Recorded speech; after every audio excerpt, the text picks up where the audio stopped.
우리 국내에 쳐들어가서 무장투쟁을 벌이자 하고 막 음. 선동을 하면서 돌아다니니까 그 당시 그 일대에 있던 유인석이 아니 우리 지금 안중근 의병이 지금 국내 진공해가지고 지금 뭐 무참하게 그 실패하고 돌아왔는데 예. 또다시 무슨 무장투쟁을 한다는 거냐. 그러면서 이제 유인석이 홍범도를 아주 준엄하게 꾸짖습니다. 뭐 그도 그럴 것이 유인석은 지체 높은 양반이고 양반이 아니십니까? 양반. 홍범도는 나으리. 이 말하자면 이제 머슴 출신이니까 일종의 천민 아니에요. 그러니까 예. 이런 식으로 이제 비판을 해요. 그대는 1200명도 안 되는 병력으로 싸우고자 한다는데 잠깐 싸웠다는 소리를 들으려는 거냐? 아니면 일이 이루어지기를 바라는 거냐? 뭐 전투에서 이기고 전쟁에서 지면 아무 소용 없지 않습니까? 예. 일이 이루어지기를 바라면서 소규모 병력으로 세계 최강의 대적과 싸우려고 하니까 이윤석도 현실을 모르는 건 아니에요. 지모가 장자반과 제갈공명의 1만 배가 되고 용기가 한신과 조훈의 1만 배가 된다고 해도 이루지 못할 것이다. 유인석도 나름 의병을 모아서 전투를 해봤지 않습니까? 해봤죠. 해봤으니까 이제 아는 거죠. 아, 우리가 싸워야 될 상대가 어떤 상대인가를 아는 거죠. 내가 보건데 그것은 지혜가 아니라 우매함이며 용기가 아니라 허세일 뿐인데 어찌 이렇게 그 경거망동하느냐 하고 이제 준엄하게 비판을 해요. 예. 자, 왜 그런 얘기를 했느냐? 유인석이 볼 때 만주에서 그다음에 연해주에서 군자금 조달하려면 현지 거주하는 주민들에게 신세를 질 수밖에 없잖아요. 예. 그런데 여기저기서 독립군을 자처하면서 군자금을 요구하는 사람들이 계속 늘어나는 거예요. 그래서 이제 독립군들이 필요한 자금을 조달하기 위해서 국내로 이제 그 사람들을 보내서 예.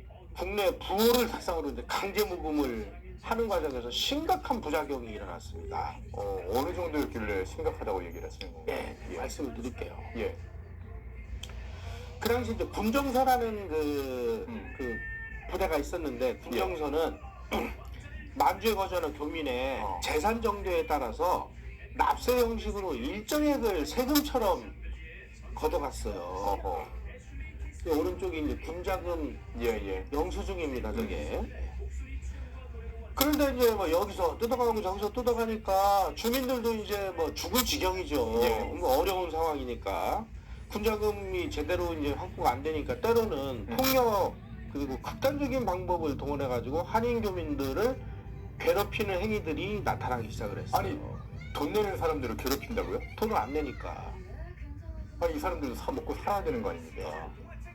야, 이건 좀. 그러니까 이게 뭐 조선의 그 이 부패한 관리들이나 뭐가 다르냐 하는 비난이 이제 나온 거죠. 기꺼이 돈을 낼 수 있게끔 설득을 해야지 돈 안 낸다고 그 사람들을 괴롭히면 좀 곤란한 거 아닌가요? 자, 이 대한독립단이 어느 지역이었냐면은 이제 삼원보 뭐 이런 지역에 이 주둔하던 조직입니다. 대한독립단의 이제 군자금 상황이 이제 연구된 게 있어요. 자료가 있군요. 예.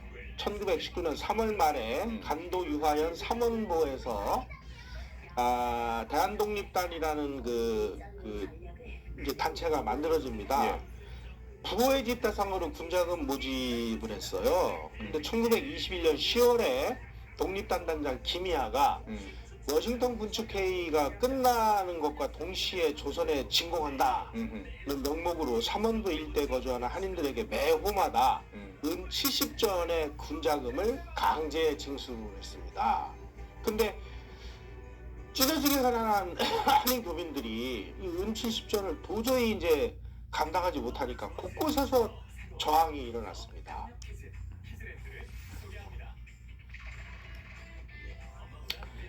1922년 2월 23일에는 대한독립단원 이근수, 김여선이라는 사람이 통화연의 이진근 집에 쳐들어가가지고 의연금 5,000원씩을 할당을 했어요. 근데 당시 이주민의 경제적 상황을 고려할 때 이 액수는 너무나 엄청난 거액이어서 도저히 이건 안 된다 그래요. 1,500원으로 감액을 해서 조달을 받은 사실이 있고 그래서 이제 이 강제 모집이 이주민 사회에서 심각한 갈등이 야기가 되면서 도저히 이걸 감당을 못하고 뭐 이런 사람들이 강제홍보에 저항하다가 당국에 밀고를 해서 독립단원들이 무더기로 막 체포되는 이런 그 비극이 벌어지기도 했어요. 이야. 아니 그 독립 자금을 모으는 건 중요한 일이겠지만 네. 그걸 기꺼이 내셔야 됩니다라고 설득을 해야지 이거를 강제 할당을 해서 뺏어가면 이건 좀 곤란하지 않습니까? 아니 예전에 조선 말기에도 탐관 우리들이 국가의 세금은 내야 되는 것 아닌가? 너희가 조선의 백성이면 세금을 내야지! 하면서 온갖 재산 다 뺏어가는 거하고 차이가 없지 않습니까? 그런 일이 만주에서 벌어진 거죠. 연해주와. 야 이건 좀 아닌데. 아니 기꺼이 낼 수는 있죠. 그건 얼마든지 받을 수 있죠. 그 당시 이제 만주 일대에 그 한인들이 그쪽으로 진출하니까 예. 한인들은 국제법적으로 보면은 대한제국이 멸망을 해가지고 없죠. 네. 이제 일본의 식민이 되니까 네네. 이 조선총독부는 만주로 이주한 저 한인들은 일본 국민이다. 그러니까 우리가 일본 국민인 조선 사람들을 보호해야 된다. 그래가지고 출장소를 만주 그에다가 세웠어요. 그때 저 조선 총독부 유하연 출장소 만주입니다. 예. 주재 순사의 보고가 1922년 9월자 보고에 이런 보고가 있어요. 흥경은 오봉로에 소지하는 대한독립단 사무소에서 단원 25명이 무기를 휴대하고 유하연 각 지방을 돌면서 친일파 한인을 위협하고 일반 이주민에게 군자금을 강요하며 폭행을 했다. 그리고 조선인 민해에 대한 강제 모금 활동을 전개했다. 1922년 8월 27일에는 대한독립단원 신태봉, 허창문, 문흥백 등이 모절권총을 휴대하고 통화연 황정률의 집에 침입해서 군자금 명목으로 2,500원을 자산 정도에 따라 일정한 비율로 나누어 강제 모금을 했다. 이 밖에 곡물, 가축도 군자금 명목으로 가져갔다. 이건 무슨 일종의 강도 행위 아니냐 하고 이제 유아연 출장소 주재 순사가 보고를 한 거예요. 이 보고서에. 예.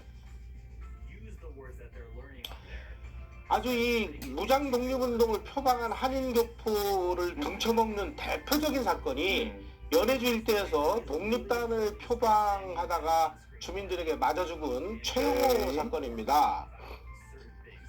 한일합방전에 대한제국 황실경호원이라고 알려진 최용호라는 사람이 만주 길림 지역에서 한인 청년 100명 정도를 모아서 활동하다가 연해주로 넘어왔어요.